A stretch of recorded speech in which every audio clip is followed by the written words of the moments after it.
Within this data set is that it's the first indicator of really showing the extent of foreign ownership in Vancouver real estate. It isn't perfect, that very much there are limitations towards how this data set measures foreign ownership, but then it's clear that there is a presence of foreign ownership in residential real estate in the city of Vancouver and throughout metropolitan Vancouver, and yet it has very specific features, that it is something that is highly geographically concentrated. It is isolated towards types of housing as well as when that housing was built, so that this data set is very much the kind of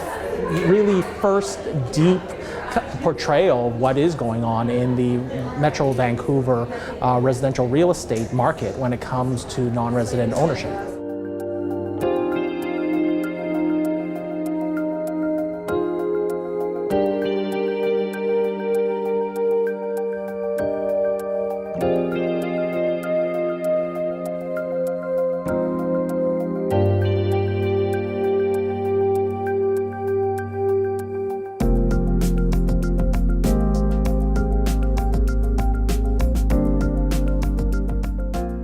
Now that we know the extent, or at least an extent, of non-resident ownership and also where one can understand that as a foreign ownership, that it does become a point of action, that I think that there is this opportunity for action to understand how foreign capital is distorting our residential real estate markets, and I think a ability and a challenge for various levels of government to engage this issue. It's important to note that with the Canadian Housing and Statistics